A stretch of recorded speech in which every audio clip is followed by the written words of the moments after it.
It is a very, very pertinent issue and is the issue of the day, even our democracy. The issue of the constitution back dates to up to 2017, if I may say, after the change, whether we could have a new constitution, or whether we can move with the 97 constitution.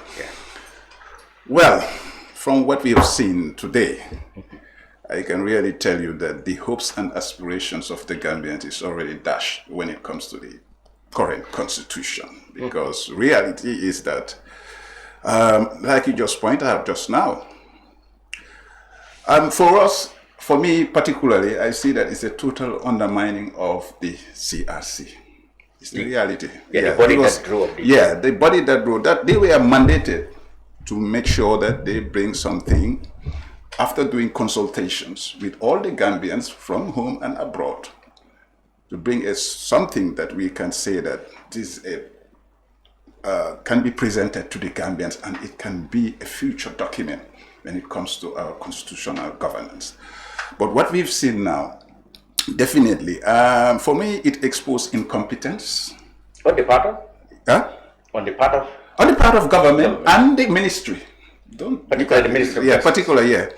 And somebody has to take responsibility. It is very important that when we're doing such processes, these are processes that are very secret, because we are dealing with a secret document that is supposed to govern Gambians. But what we have seen of late is that out of this 2024 programmatic draft, we have seen that they try to insert their own desires. They try to insert what they want, not the people's will, not the people's aspirations, as we expected. The CRC, which is the Constitutional Review Body, they already work up to the 2020 draft, which is the final draft. The first draft was 2019, which already was the first. But finally, they came with the 2020 draft. That's where they stopped.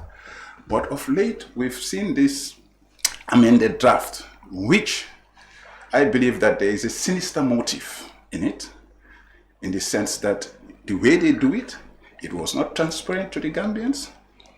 There was no consultative process on it. And now they're trying to, at least, I would say, hoodwink Gambians. But would that have gone through? This is now where the debate we have. The debate we have is who are doing this, and it is the public that exposes them for now. We're waiting for our parliamentarians. When after this thing is gazetted, how also they're going to deal with it. But as per now, definitely we need explanation, and somebody has to take responsibility. And here we are. Definitely, I cannot see any justification or no spin what they're going to tell us, because it's like writing a book. You wrote a book, and then I come also trying to do some certain changes, which definitely I did not consult. And governance has to be transparent. This is what we are looking for. We want standards in government. This was a total, definitely incompetence on the part of the minister. And then to the question now, who authorized these people to insert such changes without the public knowing or being consulted? Well, there were specific areas highlighted last week on this program. For example, there was these changes into the constitution, the succession of the incumbent president. Like in our present dispensation, once a president resigns or is for some reason or the other is disabled or not infirmity, in case of infirmity, or in case he's been impeached, or God forbid it passes, elections have to be organized within 90 days.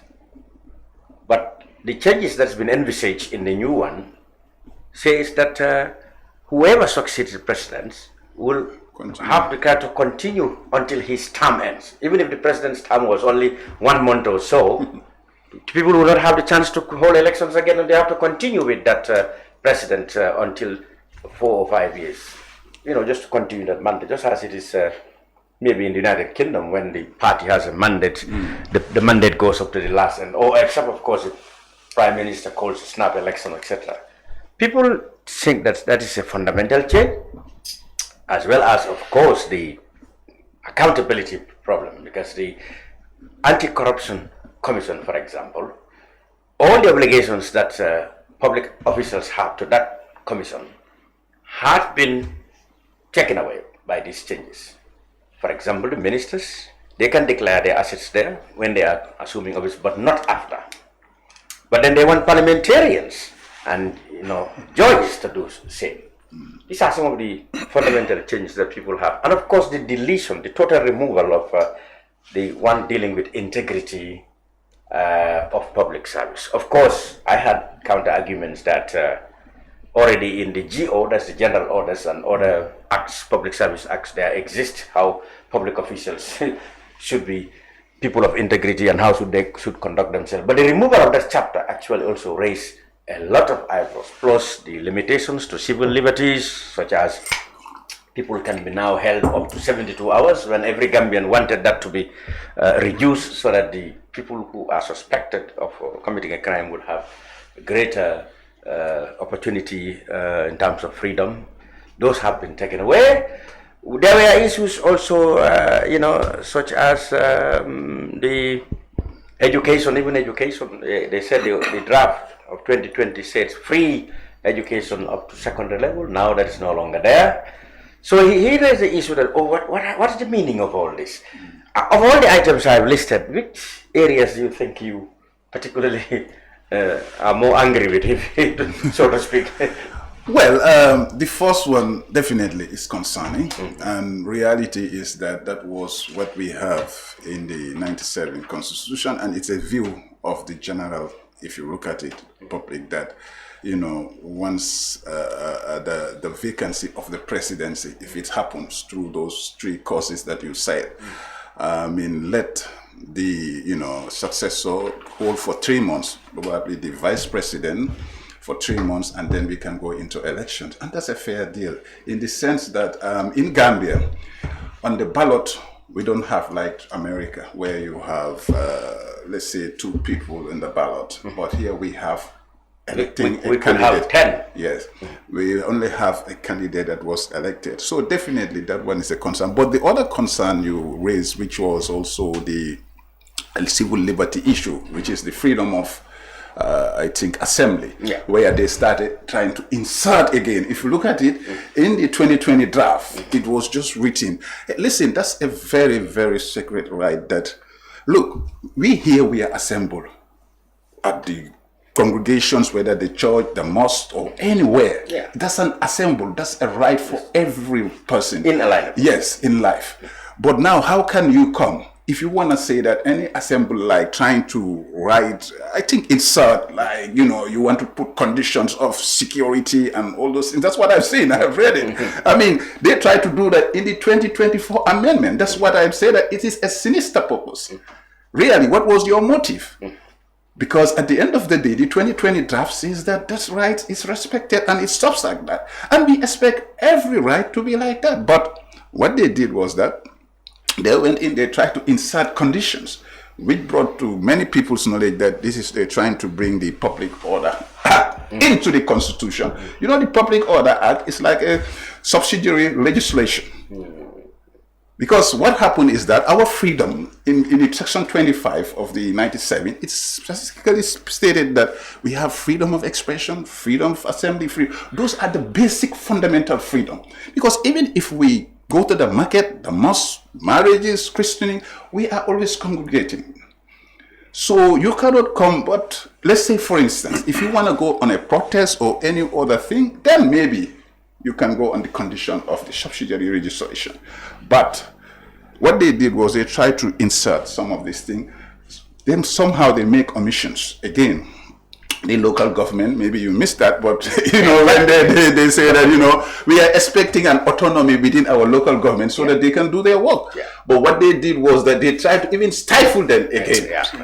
This is total, it's unprofessional, to be honest. Like I just say, it exposes incompetence. And what was the motive? Now, if you put the 2020 draft and you put this amended draft of the 2024 before President Barrow and ask him, can you advise us the way forward? I don't know what language Mr. President is going to tell us, because we are in a mess. To be honest, we are in a mess. Go back to the to what you said about the basic rights for free education.